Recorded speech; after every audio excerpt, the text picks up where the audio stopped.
Terima kasih sebelumnya Pak Akmal dan selamat sore Bapak Ibu semuanya peserta dari acara ini.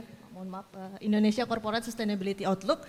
Baik, saya di sini dari Divisi Pengembangan Bisnis 2, bagian Indeks dan ESG Business Development, mungkin akan menjelaskan sedikit terkait dengan bagaimana Bursa Efek Indonesia mendorong transparansi dan pelaporan dari perusahaan tercatat khususnya terkait dengan sustainability. Mungkin bisa next.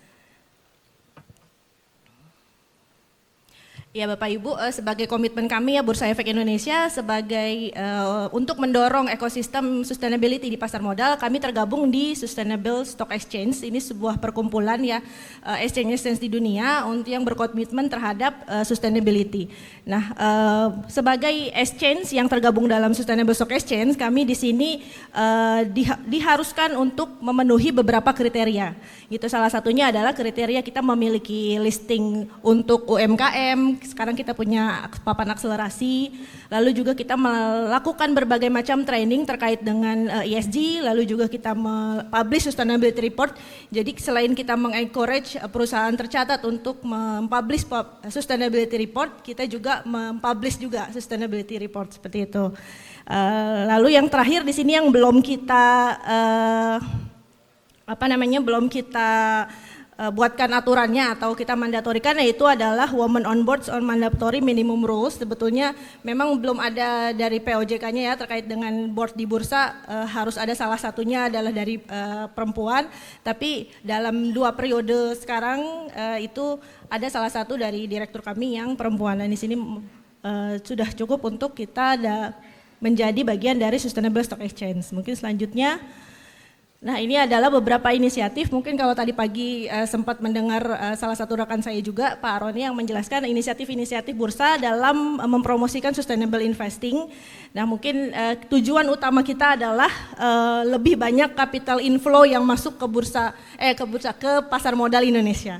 Kayak gitu, juga lebih banyak lagi responsible investment product, lalu lebih banyak lagi investor atau pihak-pihak yang mengintegrasikan aspek ESG ke dalam keputusan investasinya mereka.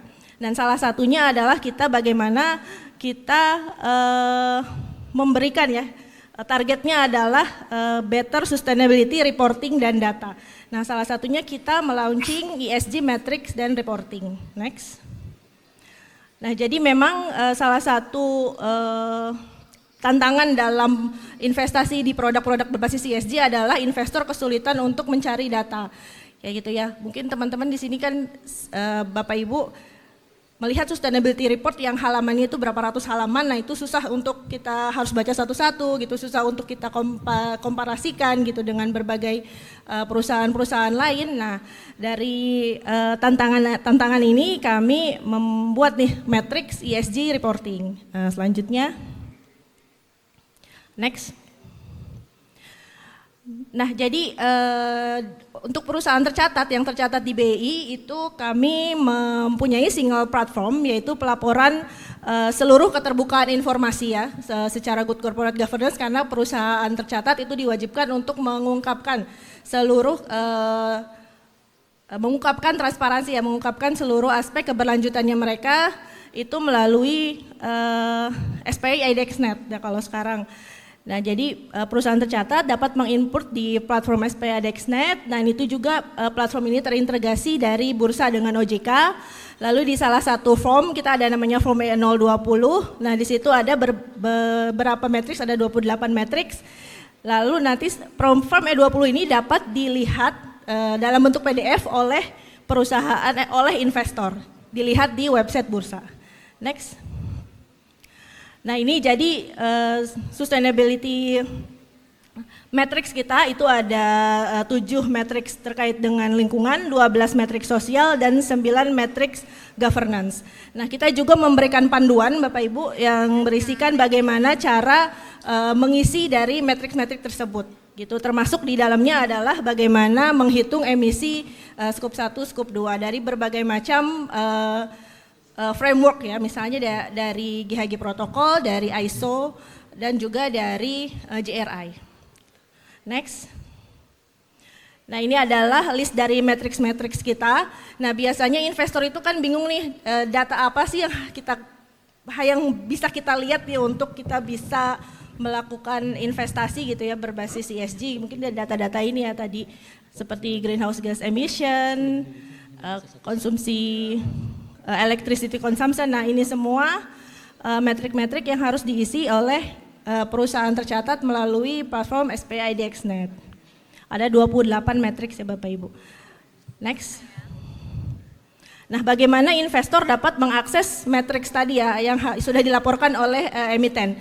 Gitu kalau saat ini melalui website IDX, yaitu bisa buka website IDX ke menu perusahaan tercatat, lalu search keterbukaan informasi, lalu di situ tinggal pilih aja emitennya atau tinggal klik kode emiten, nanti akan muncul laporan keberlanjutannya mereka dan bisa di-download dalam bentuk PDF. Gitu. Nah, untuk manajer investasi atau investor institusi yang ingin yang ingin data lebih lengkap misalnya dalam bentuk Excel, bisa lebih mudah untuk dibandingkan, itu bisa berlangganan data di IDX. Jadi melalui teman-teman di bagian IDX data. Seperti itu, bisa subscribe lisensi data IDX untuk mendapatkan data reference ESG. Nah, ini kan sebetulnya kalau kita investor ngelihat PDF aja itu masih terlalu kuno ya gitu. Nah makanya kita juga mengembangkan nih di website IDX Sustainability. Jadi kita selain website IDX, kita sekarang dalam tahap pengembangan IDX Sustainability website yang salah satu menunya itu nanti kita akan menampilkan dashboard dari matriks yang telah disampaikan oleh para perusahaan tercatat gitu. Jadi ada matriks lingkungan, sosial, sama governance itu ada matriksnya. Jadi lebih eye catching lah dilihat sama investor. Nanti investor tinggal klik aja perusahaan apa, nanti bisa lihat matriksnya. Ini masih under development ya Bapak Ibu, semoga bisa launching di akhir tahun ini. Selanjutnya next. Nah kalau tadi sempat saya ngobrol dengan Pak Akmal juga ya, ternyata untuk pelaporan matriks ini yang paling menantang atau paling challenging itu adalah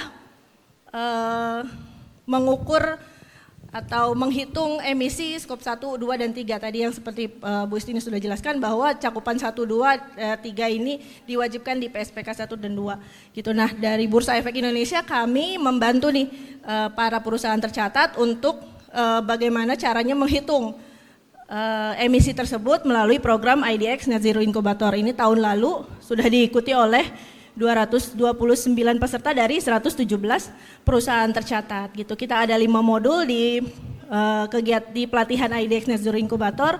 Salah satunya adalah penghitungan skop 1, skop 2, skop 3 dan bagaimana penyusunan climate reporting. Dan terakhir adalah Carbon Project Development and Trading juga. Ini salah satu untuk mendukung perdagangan karbon di bursa karbon. Next. Nah ini mungkin slide terakhir ya Bapak Ibu. Jadi ini adalah bagaimana usaha kami ada di Bursa Efek Indonesia untuk membantu perusahaan tercatat dalam strategi dekarbonisasi. Gitu ya. Tentunya kita menyelaraskan lah ya dengan ke regulasi OJK di POJK 51 dan SEOJK 16. Lalu di sini kalau inisiatifnya IDX yang pertama adalah kita bagaimana perusahaan tercatat itu dapat mengerti dekarbonisasi itu seperti apa, lalu dapat menghitung atau calculate itu dapat menghitung emisi, lalu dapat mengungkapkan, setelah dihitung dapat diungkapkan, lalu setelah itu hal tersebut menjadi KPI atau strategi perusahaan. Gitu. Nah setelah menjadi KPI atau strategi perusahaan, maka perusahaan tersebut kita harapkan juga dapat melakukan green investment, misalnya menerbitkan obligasi hijau, obligasi keberlanjutan dan sebagainya. Gitu. Dan pada akhirnya perusahaan tersebut juga kita encourage untuk melakukan carbon offset di IDX Carbon.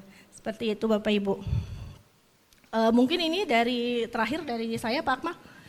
Baik, boleh tepuk tangan buat Ibu Puspa.